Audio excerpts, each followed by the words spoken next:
The policeman on the corner is a good symbol for law. Like the policeman, law directs us in doing the right things to live together in harmony. And law forbids us from doing the wrong things that tend to destroy that social harmony.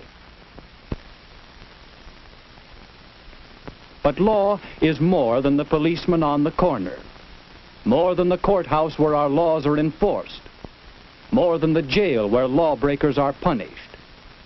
Law is one of three forms of social control which regulate our daily lives.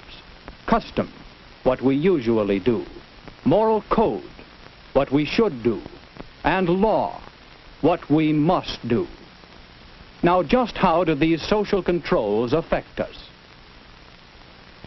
Well, in the teen canteen in our town, we'll find part of the answer to that question.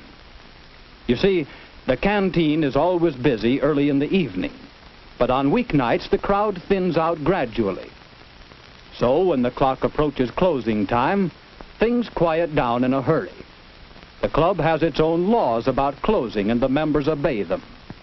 After closing time, you won't find anyone there, except for the 3 members whose turn it is to clean up. But did I say 3? Just us, Betty? Aren't there always 3 on the cleanup committee? Yes. I wonder who's missing. If it's that Jack McGregor again. It is. I've heard he always ducks out early. It's bad enough with 3 to clean out, but only 2. And he's supposed to be business manager of the canteen. You know, Betty, I'm going to bring this up at the business meeting tomorrow. I'll show that Jack McGregor. I meant to tell you, Betty, honest, Jane. My dad insisted that I be in the house by 11 o'clock. Can't you explain to him? He wouldn't want you to run out on your responsibility, would he? Take it easy. We're not getting anywhere this way. Staying to clean up is a problem with a lot of us. Even though I'm the chairman of the canteen, I've had to skip cleanup duty to keep from being out too late. Say, maybe weeknights we ought to close the canteen earlier. You'll never get anyone to agree to that. I don't know. Maybe that is the answer. Tell you what, let's meet again when we can have our advisors in to help us work this thing out. As you know, our civic association has been with you from the start. I believe I can speak for the association and as your advisor in recommending that it would be very wise for you to close the canteen on weeknights at 10:30 instead of 11. After all, that's customary in our town. The drugstores, ice cream stores, most of the places of business are closed by that time, and, well, it seems to me that you might close, too. The theater stays open later than 11. But we're not a theater.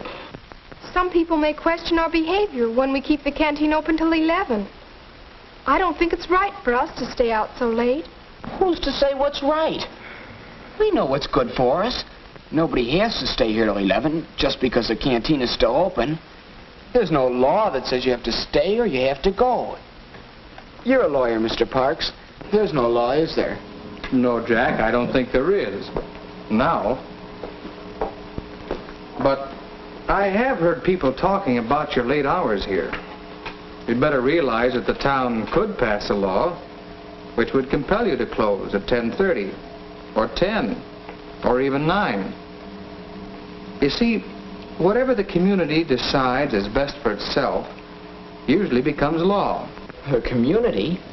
Well, aren't we part of the community? Well, of course you are, Jack. But thinking of the community as a whole, well, I wouldn't like to see our town pass a curfew law, as some other towns have.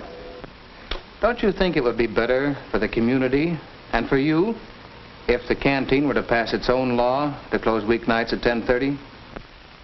And so Jack is learning about social controls. It's customary, said Mrs. Brown. It's right, said Jane. It's the law, said Mr. Parks. Yes, they can all see how these social controls, custom, moral code, and law have always played a part in the activities of the teen canteen. Here, as in our general society, there are a great many customs, and we accept them. Customs of dressing. We're neat and clean. Customs of courtesy. We're thoughtful of others. What happens if we violate a custom? It isn't serious. Perhaps we simply lose a little prestige. Nevertheless, customs do control us. We make a habit of following them. And then there are moral codes, sometimes called the mores. These are society's standards about what we should and should not do. They are more deeply ingrained in us. We simply don't cheat in games. We in the society in which we live think that's the proper way. In the canteen, there's no drinking or gambling. That's in line with the moral code of this group. And what happens if we break the moral codes? Well, anyone who breaks these loses social status. He no longer belongs. He's an outcast. And then there's law. Let's return to that business meeting where a new law or rule has been under consideration. It seems we have 4 good reasons for setting the closing time of the canteen at 10:30 on weeknights. For the convenience of the cleanup committee, we need an earlier closing hour. Then there's the custom in the town.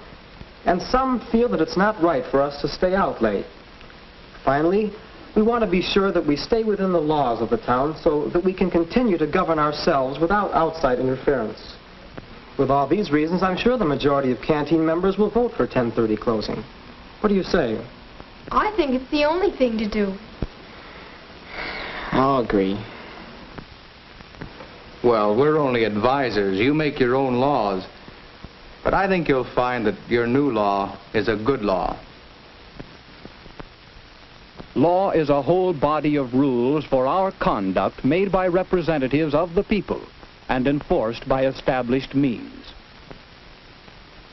We all know that there are many don'ts in the laws we make.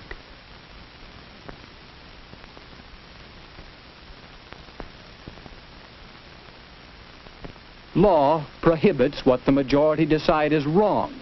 Law directs what is agreed to be right.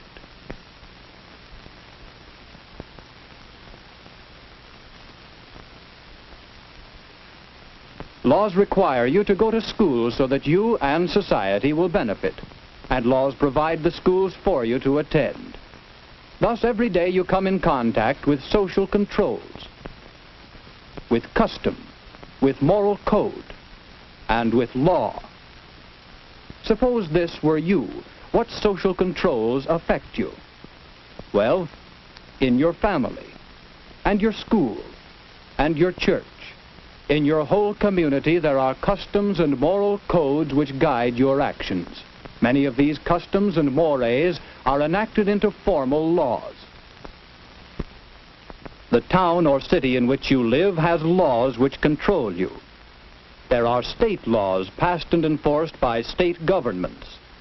And the federal government in your name makes laws which affect you. And we are hopefully working toward a still higher level of law, the law of nations united for world peace. You are guided by all these laws and controls.